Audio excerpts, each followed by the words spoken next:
Hello, I'm Preetha from India. I am an assistant professor of English at Vidyasagar Metropolitan College, Kolkata, and I'm also pursuing doctoral studies from Jadavpur University in Kolkata in the field of environmental humanities.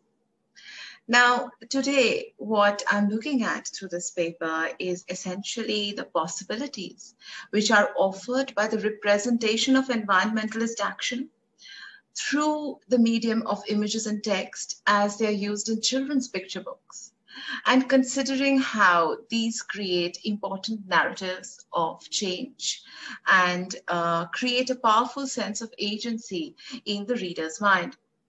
I'm looking at this through two children's picture books on Wangari Maathai. One is by Donna Jo Napoli and illustrated by Kader Nelson. And the other is narrated by Frank Privo and illustrated by Aurelia Fronti. We all know about Wangari Maathai's seminal work in Kenya, for which she was awarded the Nobel Peace Prize in 2004. And in her own words, the Green Belt movement, which she started in 1977, was really more than just planting trees. It became from a tree planting program into one that planted ideas as well. And I am actually looking at these books as seeding the ideas that Wangari Maathai stood for through her life in young readers' minds, and considering how these become very significant in changing the perception regarding what human beings can do regarding climate change, environmental degradation through the medium of storytelling. Now, of course, the first thing which we need to consider is why storytelling is so powerful and why such narratives of change are even required. Now, stories, of course, are deeply embedded in our psyche right from childhood. We grow up listening to stories. So if a story connects with existing stories in our minds and can actually change from then onwards, they become a powerful method through which we can change the way we see ourselves with respect to the world around us. This has been particularly seen in Arnika Arnold's studies on narratives of climate change, where she says that any recommendation for change has to be very effective, concrete, and doable. This is important because we are consistently sort of bombarded with a lot of information from around us, most of which is negative, where we see that the planet is in crisis. We read about climate change on the internet, on social media, and often it leads to a state of what Norgard calls denial or a certain desensitization, leading us to often move these concerns to the margins of our consciousness, as Hamlin discusses in his studies as well.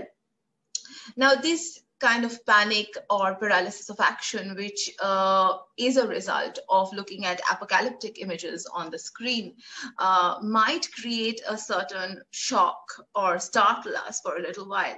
But for actually working for change, it can become very debilitating. In that respect, what we need are counter narratives, as Daniel Deb Richter talks about in his 2016 studies, narratives which actually present human beings working constructively with the earth, no matter the future prospects. So changing the way we see ourselves and the actions that we can perform to still make a difference. Is a difference still possible? I think in this regard, Wangari Maathai's beautiful story that she narrates in Dirt, the movie, is important. She talks about the story of the hummingbird. So a forest is on fire, and it's a very large forest, and all the animals run out of the forest, and they are watching their habitat burn down, and they are absolutely stunned by what has happened.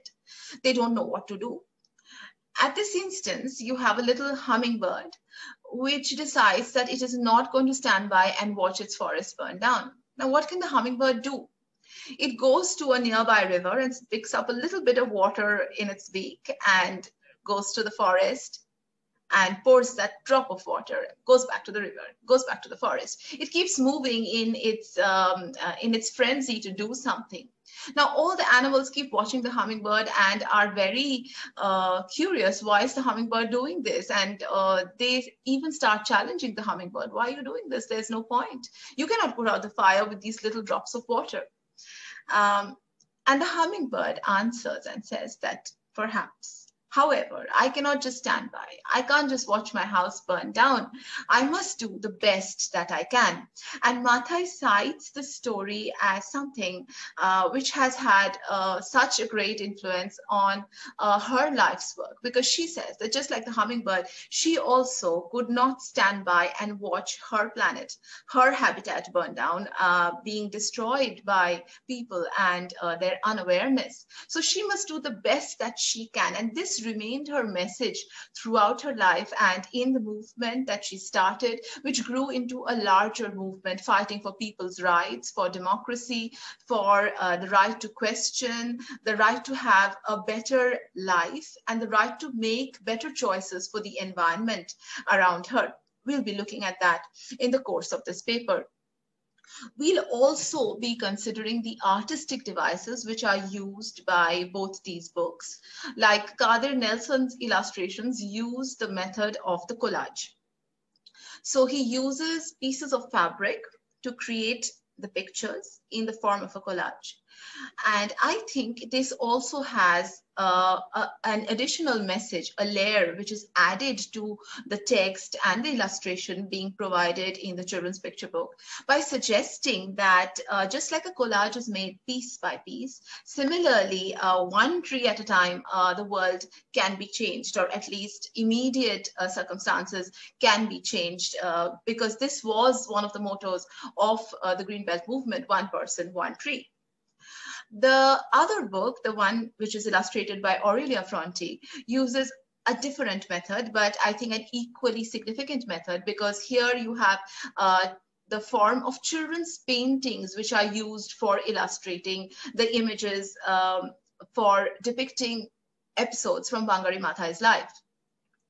Now, the children's paintings, I think, are a significant method, because when children are reading the book and they actually see on the page paintings very similar to the ones they are drawing at home on blank sheets of paper, then I think it creates that additional message that if you can imagine, if you can paint it, then you can also create it. And it immediately links with their own existing narratives regarding the world and can actually inspire and change the way that they think. In addition, of course, these children's picture books would have a great impact also on the adult who is reading the book with the child, because often it would be perhaps an adult reading out the book. And so it would also form a vehicle for educating people's opinions, both adults and children. Now, returning to the book and looking at significant examples from the book, just a few, because we do not have that much of time in the course of this presentation.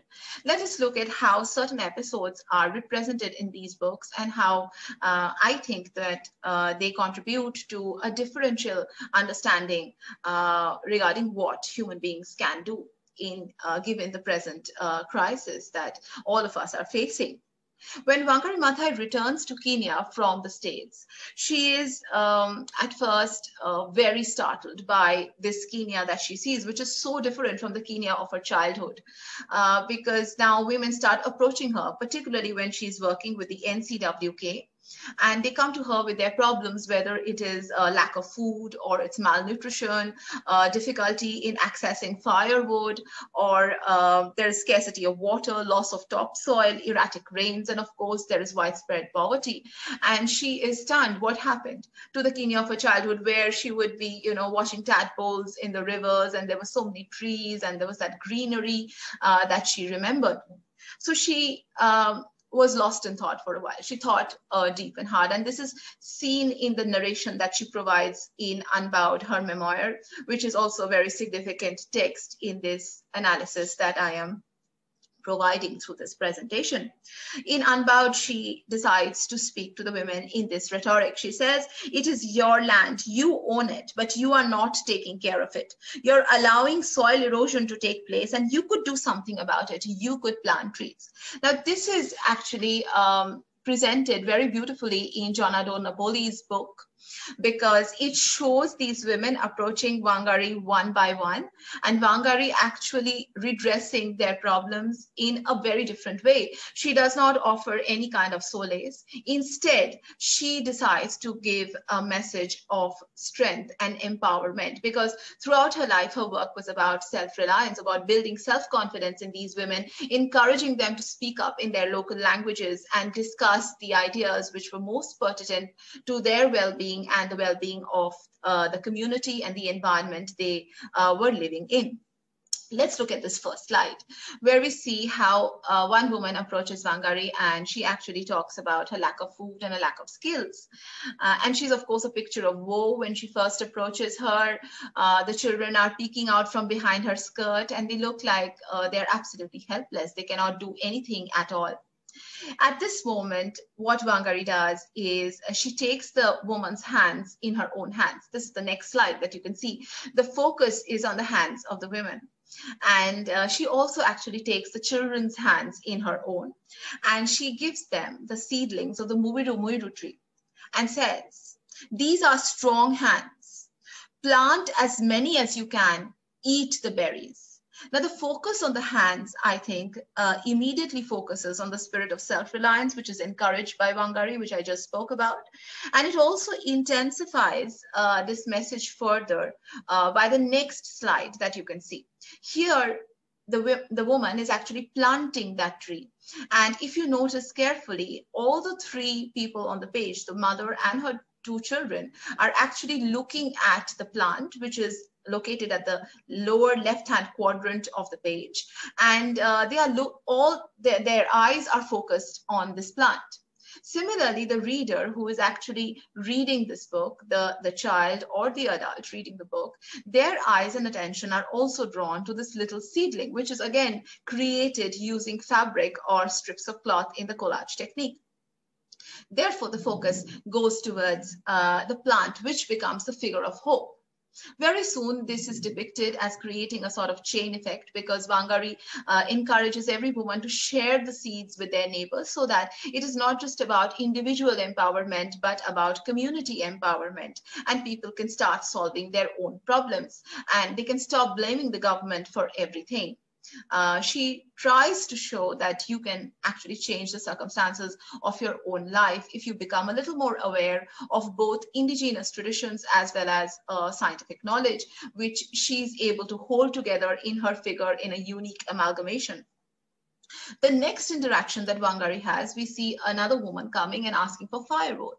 And saying that, what am I going to do? I traveled such long distances. The entire day goes in collecting firewood. I think this particular spread created by Kadir Nelson is also very significant, because as you see, Wangari looks at this woman directly into her eyes and holds her by the arms and says, "These arms are strong. Plant a tree. Here are the seedlings of the Mukinduri. The tree makes good firewood. Plant as many as you can. And of course, scatter the seeds, share them with neighbors, create a sort of chain effect." What is significant in this image, I think, for particularly as a message to young readers, is that there is no hierarchy created between the person who is helping out or who is suggesting a method by which the other woman can change her life. They look at each other at an equal plane. And also the look is one of grit, determination, strength, and power, even in the midst of very challenging and difficult circumstances. Also, if you look at the bottom of the screen, you see the little child who is also an active participant in this, because the child is looking upwards and is actually looking at the plant which is being handed over, the seedling which is being handed over by Wangari to the mother. Of course, the next spread shows how this has changed their life with the sun rising and the Mukinduri tree, and a certain positive image of what is possible because one woman decided that she's going to create change, or she's going to increase awareness in women around her. In fact, if we look at an episode from Wangari's childhood, it would help us to understand how she grew up with a very biocentric perspective. One of her childhood duties was gathering firewood. And her mother always told her that she should never pick a wood from a fig tree, or from around it. And when she asked her mother why shouldn't she do so, her mother said it was a tree of God, which the Kenyans held sacred. We don't use it, we don't cut it, we don't burn it. Now, at that moment, of course, Wangari just follows her mother's instructions. It is much later, when she pursues higher studies, that she understands the importance of the fig tree in preserving the ecology of an area, in the way in which it would actually prevent soil erosion. The deep roots of the tree would provide greater access to water. There would often be always streams near the fig tree. Also, its dense canopy would provide shelter to so many birds. And there would be flowers and fruits and dense foliage even below the fig tree. So it is the stories of the indigenous stories and traditions which would actually keep the fig tree alive without necessarily explaining the scientific reasons behind it. And she records this in Unbowed. She says that the reverence of the community for the fig tree helped preserve the stream and the tadpoles that so captivated her.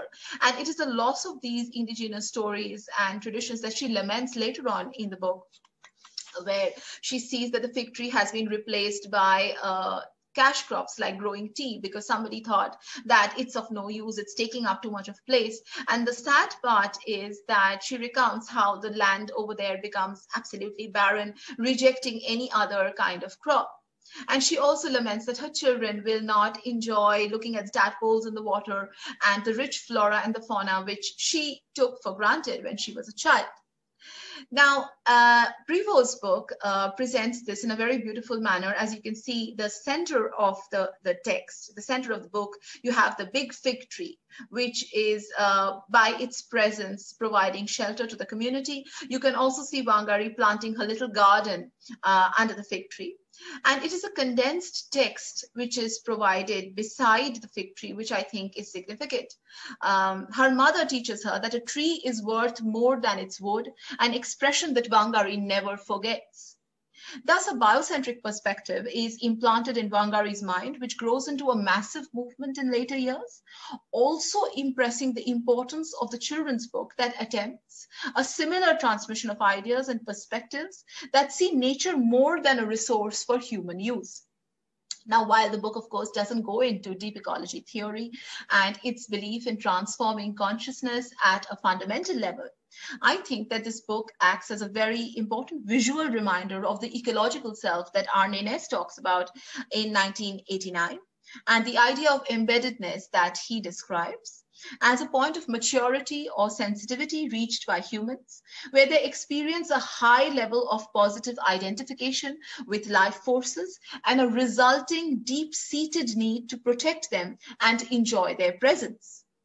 I see how Prevost describes this through the narration and through Fronte's illustrations. When Wangari decides to help out her fellow countrymen, it is described not just with a change in the colors of the page, which now turn from gray to green, but it actually depicts Wangari's hand, and you can see how you have the plants, the flowers, the leaves, the birds, all emanating from the veins of Wangari's hand, I think depicting this idea of the ecological self and this idea of embeddedness, which is so crucial towards actually taking many of the steps which Wangari took during the course of her life. I also think that Wangari Maathai's narratives and the narratives on Wangari Maathai, as for example, these children's picture books that we are looking at through this presentation today, are very important in breaking down the assumptions of the narratives which are spun by doomsayers who think that any kind of action is ineffectual for solving the problems that are faced by our planet today. These are actually referred to as business as usual and the industrial growth society by Joanna Macy and Molly Brown in their work called Coming Back to Life. Those of us who are aware of their workshop called The Work That Reconnects, where they actually transmit this message of hope in the possibility of still creating change by virtue of the choices that we can still make. They actually celebrate the committed effort made by people across the globe, those who choose life both for themselves, the ecosystem, their future generations. And they see that these actions by activists would actually be seen as epochal by future generations and enable what they call the great turning. I see these children's picture books, and of course Wangari's own writings, her memoir and other writings, as significant narratives of change, and very important for seeding awareness very early in life, and that powerful sense of agency in young readers, which would actually help them to battle any kind of panic or paralysis of action or doubt that might creep in on this journey, as we have discussed early on in our paper.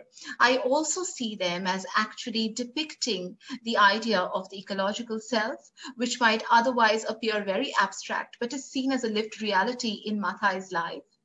And ultimately, I think it is Maathai's words which can rouse us out of any kind of stupor that we might be in, because she says that if we really carry the burden, we are driven to action. We cannot tire or give up. We owe it to the present and future generations of all species to rise up and walk. Thank you.